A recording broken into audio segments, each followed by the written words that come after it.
রাধে রাধে বন্ধুরা, আজ আমি আপনাদের সাথে শেয়ার করব ভাপা ডিমের তরকারি। রুটি, লুচি, পরোটা, এমনকি গরম ভাতের সাথে এই রেসিপিটি খেতে দারুণ সুন্দর লাগে। পুরো ভিডিওটি দেখতে থাকুন, আশা রাখছি আপনাদের অনেক ভালো লাগবে। আজকের এই ভাপা ডিমের তরকারি বানানোর জন্য এখানে 5টে ডিম নিয়েছি। ডিমের কোনো পরিমাপ নেই, আপনারা যতটা পরিমাণ বানাবেন ঠিক ততটা ডিম নিয়ে নেবেন। এখন আমি ডিমগুলোকে একটা বোলের মধ্যে ফাটিয়ে নেব।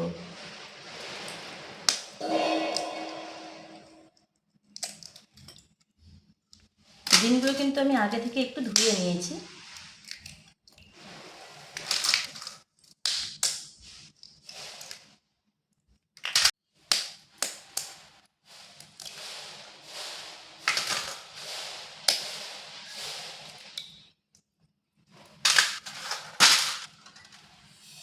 দিয়ে দিচ্ছি পরিমাণ মতন লবণ। একটা হুইলসের সাহায্যে খুব ভালোভাবে লবণের সাথে ডিমটাকে মিশিয়ে নিচ্ছি। ভাবে ফেটে নিয়েছি। এখন যেই পাত্রে ডিমটাকে ভাপাবো সেই পাত্রটা রেডি করে নেব। দিয়ে দিচ্ছি বেশ কিছুটা সরষের তেল। খুব ভালোভাবে টিফিন বক্সের গায়ে সরষের তেলটাকে মাখিয়ে নেব। তাতে করে ডিম ভাপানোর পর খুব ভালোভাবে ডিম টিফিন বক্স ছেড়ে উঠে আসবে। খুব ভালোভাবে টিফিন বক্সের মধ্যে মাখিয়ে নিচ্ছি তেলটাকে। ফেটিয়ে রাখা ডিমটা দিয়ে দিচ্ছি, ওপর দিয়ে ঢাকনাটা চাপা দিয়ে দিচ্ছি। টিফিন বক্সের ঢাকনাটা খুব ভালোভাবে লাগিয়ে নিয়েছি। এখন ডিমটাকে ভাপিয়ে নেব। এই পাশে দেখুন, গ্যাসে আমি গরম জল করতে বসিয়ে দিয়েছি। জল ভালোভাবে ফুটে গেছে, টিফিন বক্সটা বসিয়ে দেব। খুব একটা বেশি জল দেওয়ার দরকার নেই, টিফিন বক্সের হাফ জল হবে, এরকম জল দিলেই হবে। এখন ওপর থেকে একটা ঢাকনা চাপা দিয়ে ডিমটাকে ভাপিয়ে নিচ্ছি। টিফিন বক্সটা আমি বসিয়ে দিয়েছি, দেখুন জলটা ফুটে গেছে। এখন মিডিয়াম আছে 20 মিনিটের মতন ডিমটাকে ভাপিয়ে নেব। 20 মিনিট মিডিয়াম আছে ঢাকনা চাপা দিয়ে ডিমটাকে ভাপিয়ে নিয়েছি।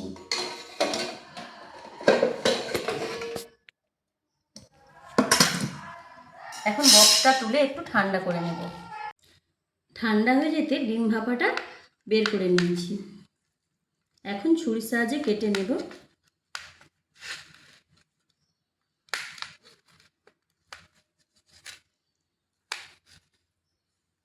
এখানে পিসগুলো আমি এইরকমভাবে কেটেছি, আপনারা চাইলে পিসগুলো ছোট বড় করে নেবেন। এখন এই ডিম ভাপা রেসিপিটি তৈরি করে নেব। তাই কড়াতে দিয়ে দিচ্ছি সরষের তেল। আজকে এই রেসিপিটি সরষের তেলে বানাতে হবে। তেলটা খুব ভালোভাবে গরম করে নেব। ভালোভাবে গরম হয়ে গেছে, এখন ভাপানো ডিমের পিসগুলো ভেজে নেব।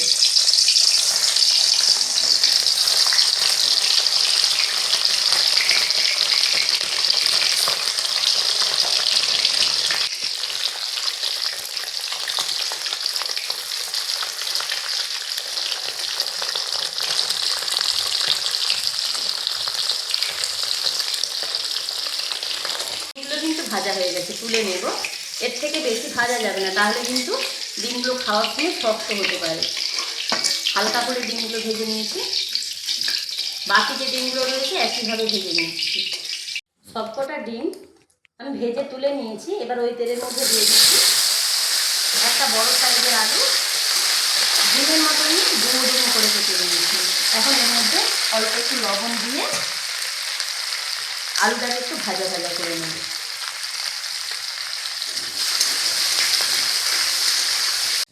আলুগুলো খুব ভালো করে ভেজে নিয়েছি, তুলে নিচ্ছি।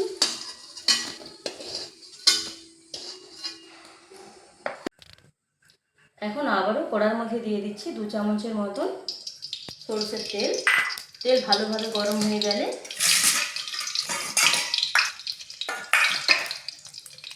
দিয়ে দেবো একটা তেজপাতা, 2টো এলাচ মুখ ফাটিয়ে দিয়ে দিচ্ছি,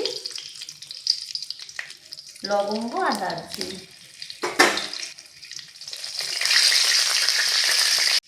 গোটা মশলাগুলো সুন্দরভাবে ভেজে নেওয়ার পর 2টো পেঁয়াজ ছোটো ছোটো করে কেটে নিয়েছি দিয়ে দিচ্ছি।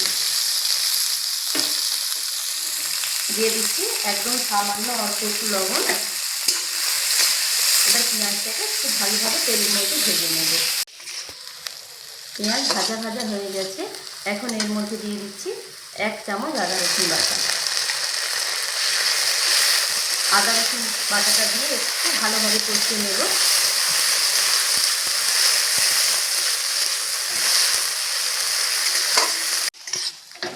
আদা রসুনটা একটু কষিয়ে নেওয়ার পর এর মধ্যে দিয়ে দিচ্ছি একটা বড় সাইজের টমেটো বাটা, দিয়ে দিচ্ছি 1/2 চামচ জিরের গুঁড়ো, 1/2 চামচ ধনের গুঁড়ো, দিয়ে দিচ্ছি হলুদের গুঁড়ো, দিয়ে দিচ্ছি লাল লঙ্কার গুঁড়ো। মিডিয়াম আছে সবকটা মশলা খুব ভালোভাবে মিশিয়ে নেব। এদিকে মশলাটা কষানো হোক। এদিকে দেখুন একটা বাটিতে 2 চামচ দই নিয়েছি, দিয়ে দিচ্ছি 1/2 চামচের মতন চিনি, আর দিয়ে দিচ্ছি অল্প একটু লবণ। চিনি, লবণ আর দইটাকে একটু ফেটে নেব।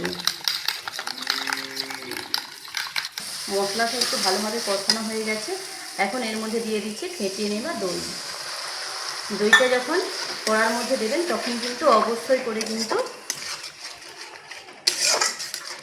গ্যাসের আঁচটা কমিয়ে দিতে হবে, তা না হলে কিন্তু দই কেটে যেতে পারে। এবার খুব ভালোভাবে মশলার সঙ্গে দইটাকে মিশিয়ে যতক্ষণ না মশলা থেকে তেল ছেড়ে আসে ততক্ষণ মশলাটাকে কষিয়ে নেব। মশলা থেকে খুব সুন্দরভাবে তেল ছেড়ে গেছে। এখন ভেজে রাখা আলুগুলো দিয়ে দেব।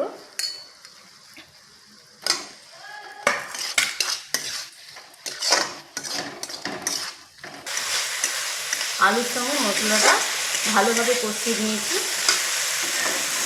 এখন এর মধ্যে দিয়ে দেব কিছুটা গরম জল।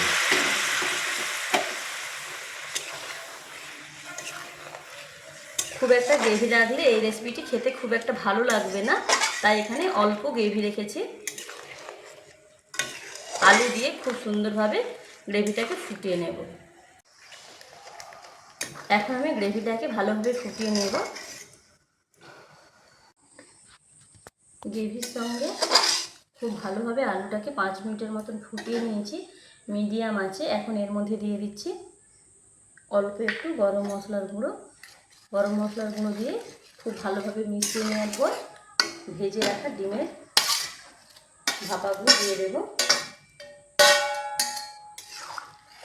খুব ভালোভাবে মিশিয়ে কিছুক্ষণের জন্য 2 মিনিটের মতন ডিমের ভাপাগুলো দিয়ে ফুটিয়ে নিচ্ছি।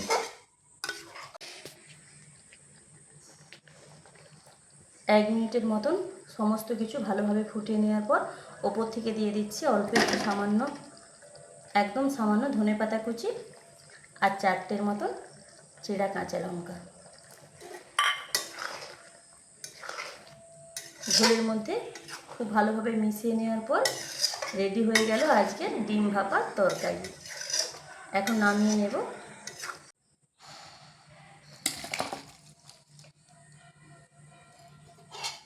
এর আগে আপনারা ডিমের অনেক রেসিপি বানিয়ে খেয়েছেন, তবে একবার হলেও এই রেসিপিটি ট্রাই করতে পারেন। দারুণ খেতে সুন্দর লাগে এই রেসিপিটি। আজকের এই ডিম ভাপার তরকারি রেসিপি আপনাদের কেমন লেগেছে কমেন্টে জানাবেন। আর যদি ভালো লাগে লাইক, শেয়ার, সাবস্ক্রাইব করে আমাদের পাশে থাকবেন। ভিডিওটি এখানেই শেষ করলাম। ফিরছে এক নতুন রেসিপি নিয়ে। রাধে রাধে।